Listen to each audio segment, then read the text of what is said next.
Last Voyage of the Demeter is out this weekend, guys, and did you go out and see it? Here's my quick review. I like this film, and well, I did agree with some of the criticisms that it was a touch long, but it's the acting. You want to check this movie out for the acting. So, The Last Voyage of the Demeter. Synopsis reads, a crew sailing from Carpathia to England to find that they are carrying very dangerous cargo. So if you don't know, this is taken from the book Dracula, Bram Stoker's Dracula. You know how that book was told in like small installments from like the captain's log to journal entries and stuff like that. So this is just the captain's log entry kind of expanded out into a movie. Now this movie would have been absolutely fantastic if it came in at an hour and 30 minutes, but it did reach that hour and 58-minute mark, and it does run into some pacing issues. But for the most part, I think you'll be rather entertained by the acting, and I did like the creature design in this. The creature design in this was like the Dracula's, the way that he looked, I thought was really cool. You could see that they were using Easter eggs from like other influences, which I had no problem with. And the cast also had some familiar faces. If you didn't know, it had the Onion Knight Liam Cunningham as the captain in this. David Smallchin you may recognize, but Corey Hawkins carries the main load here, and he does a great job in this. He does a really good job. It's kind of like, this is one of those performances where you'll see him, and if you don't know who he is, like me, you'll be like, I got to check out this guy's resume. I want to see more from him because he did good. David Smallchin, also good in this. You'll recognize him from the MCU and a bunch of other smaller films. Christopher Nolan works with him quite a bit. David Smallchin. And then it goes to some places where I was like, ooh, that's shocking. That's, oh, we're going there, are we? For The Last Voyage of the Demeter. So overall, guys, I really enjoyed this movie. It's got some pacing issues, as I said.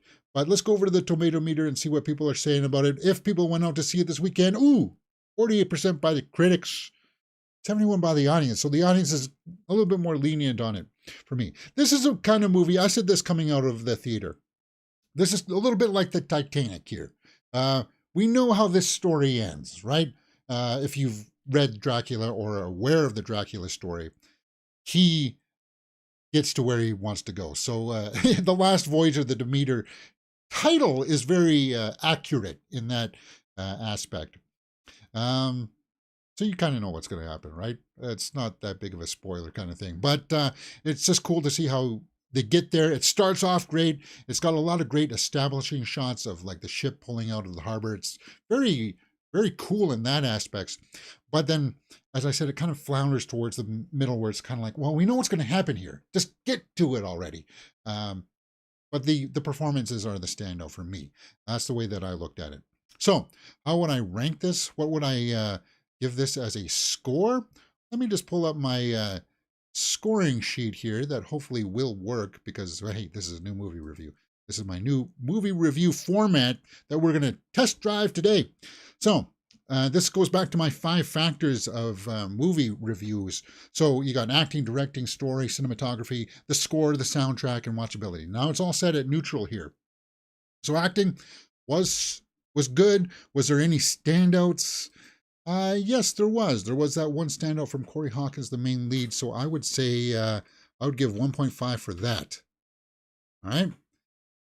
Directing, it had some pacing issues in there, as I said. So we will put in 1 for that. And why is that not coming up as 1, James? Just put that in as a 1. And story was interesting. I thought the story was interesting. I'll give that one 1.5. So where are we at now? That's 4, right? Cinematography was actually really good. So cinematography and score are only out of a possible 1 point each. So I'll give that a full point. What does that give us there? 3, 5. We're up to 5 now. The score was serviceable. Bear McCreary, I think, did the score for this. So yeah, I'll keep that at 0.5. So Where are we at now? 3, 4, 5, 5.5. Watchability factor. Because of the acting, guys. Is the watchability factor up there? I don't know. Watchability factor. I kind of want to watch it again. I would watch it again just to see if it holds up, if it's got that factor in there. But it's worth the one look. Can I possibly give it 1.5 for the directing? Did you know that Guillermo del Toro was originally going to direct this? Maybe I'll give 1.5 for the directing as well. So we can change this up to 1.5. It's not quite all animated yet, guys, but it will be. Trust me. That's a 7. Is that a 7? I think I'm happy with that. A 7 out of 10 for The Last Voyage of the Demeter. That's how I rank everything, guys. What do you think about this new sheet, this new scoring system?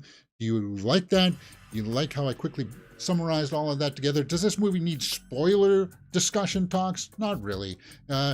If you know the Dracula story, then you fairly have a good idea as to where this is going. It's got some interesting ideas in there that I think are worth the look. Some may not work for other people. Like there's a storyline with this lady that comes on board the ship that may be like, yeah, do we need that? But for the most part, you're just going to be enthralled with the acting. Like kind of like, how does this happen? They pay tribute to like blood splattering all over the sails and stuff like that from like Francis Ford Coppola's Dracula. So it's got cool tie-ins like that you're kind of like, yeah, I don't hate this. I want to love it, but yeah, it's a fair show. I said this straight out of the theater too, that if you want to wait for streaming, it's fine. This thing will be out like in 45 days on streaming services or something like that. It hasn't fared all that well at the box office, but it hasn't had its international release yet. So 6.5 million for its opening box office domestically. It's going to get an international release probably soon, hopefully, because it's going to run into Blue Beetle this next week, and we'll see how that happens. But Barbie's dominated everything. So Last Voyage of the Demeter, 7 out of 10 for me. What did you guys think about my new review system? Let me know in the comments below. Did you see this movie? You're watching Mirror Domains.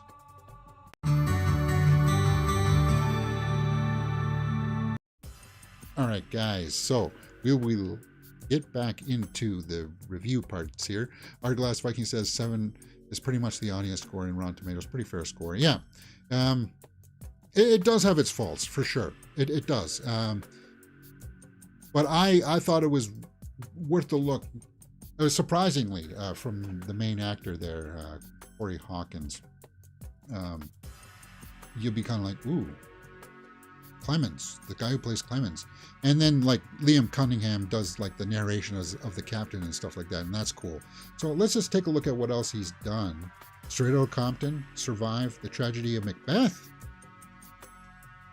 Survive, 6 Underground. So he's been in some stuff, guys. The Walking Dead, he was Heath.